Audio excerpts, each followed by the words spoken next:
नमस्कार, स्वागत है आप सभी का न्यूज़ 18 के डिजिटल प्लेटफॉर्म पर। पाकिस्तान अधिकृत कश्मीर यानी कि पीओके में जो आग इतने सालों से दबी हुई थी वो आखिरकार भड़क चुकी है। हालात तो ये हैं कि प्रदर्शन के दूसरे दिन भी सेना और पुलिस के आगे लोगों ने झुकने से इनकार कर दिया है। इसकी तस्वीरें सोशल मीडिया पर भी दिखाई दे रही हैं। क्योंकि पाकिस्तानी सरकार इसे किसी मीडिया में आने नहीं दे रही है, तो अब लोग सोशल मीडिया का सहारा ले रहे हैं। इतना ही नहीं, पीओके में हालात बेकाबू हो गए हैं। पाकिस्तानी फौज की गोलीबारी में कम से कम 20 लोगों की मौत हो गई है। इंटरनेट ब्लैकआउट से लोग अपने परिवार से भी कट गए हैं। तकरीबन 200 से ज़्यादा लोग घायल हो गए हैं। तो वहीं आपको बता दें कि हम जब भी कश्मीर की बात करते हैं तो इसके साथ ही वो हिस्सा भी याद आता है जो कि पाकिस्तान के कब्जे में है। पाकिस्तान इस हिस्से को आज़ाद कश्मीर कहता है और हालात ये हैं कि यहाँ पर लोग परेशान हैं। सालों से लोग शोषण, गरीबी और बुनियादी ज़रूरतों के अभाव में जी रहे हैं।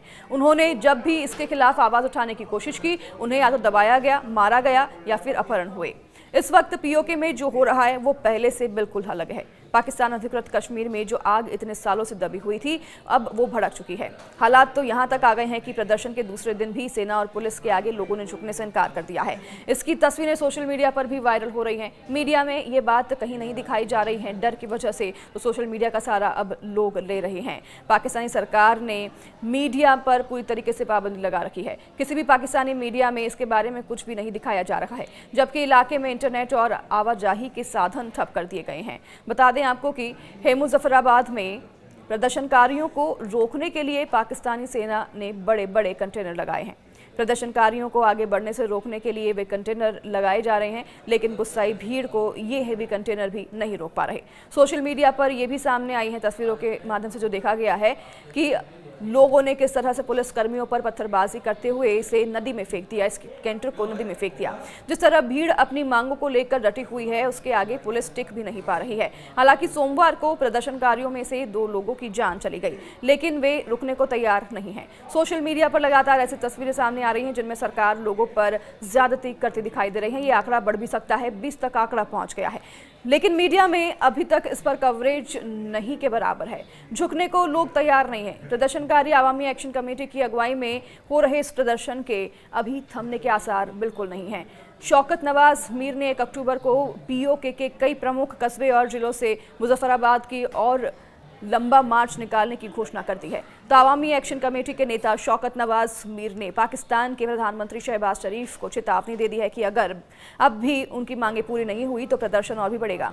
वे 70 सालों से दबाए जा रहे अपने मौलिक अधिकारों की मांग कर रहे हैं और उन्हें मिलना चाहिए। मुजफ्फराबाद समेत कई हिस्सों में पाकिस्तान विरोधी प्रदर्शन लगातार जारी है। बता दें आपको कि भीड़ पर गोली चलाने से अब तक 20 लोगों की मौत हो चुकी है। तो कई वीडियो भी सामने आ रहे हैं जिनमें घायल लोगों को बिना फर्स्ट एड अस्पतालों में तड़पते हुए देखा जा सकता है।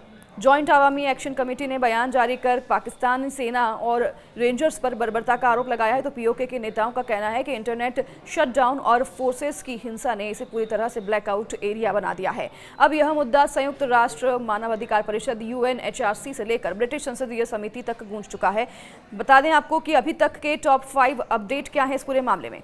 पीओके के स्थानीय नेताओं ने खुलकर पाकिस्तान पर हमला बोला है। जॉइंट आवामी एक्शन कमेटी के शौकत नवाज मीर ने कहा, ये डायन बन चुकी है, अपने बच्चों को खाती है, रियासत अपने लोगों को मारने में लगी हुई है। एक और नेता ने कहा, आज़ाद कश्मीर आज़ाद नहीं है। इन नेताओं का कहना है कि पाकिस्तान अपनी फौज से कश्मीरियों पर गोलियां चलवाकर उनके हक छीन कर उन्हें गुलाम बनाए रखना चाहता है। पीओके की राजधानी मुजफ्फराबाद में रविवार को हजारों लोग सड़कों पर उतरे। पुलिस और रेंजर्स की फायरिंग में 8 प्रदर्शनकारियों की मौके पर मौत हो गई। इसके बाद भीड़ और भड़क गई और नारे लगने शुरू हुए, कातिलों जवाब दो, खून का हिसाब दो।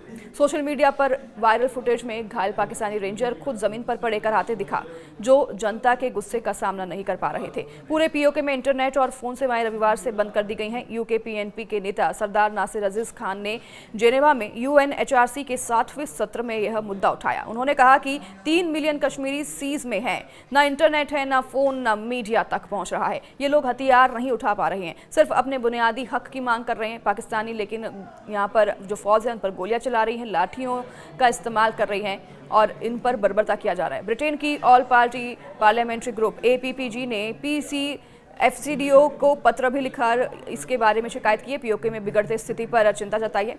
सांसद इमरान हुसैन ने लिखा कि संचार ब्लैकआउट से उनके निर्वाचन क्षेत्र के मतदाता अपने परिवारों से संपर्क नहीं कर पा रहे हैं। एपीपीजी ने पाकिस्तान की कार्रवाई को गंभीर मानवाधिकार उल्लंघन बताया और ब्रिटिश सरकार से दबाव बनाने की अपील भी की है।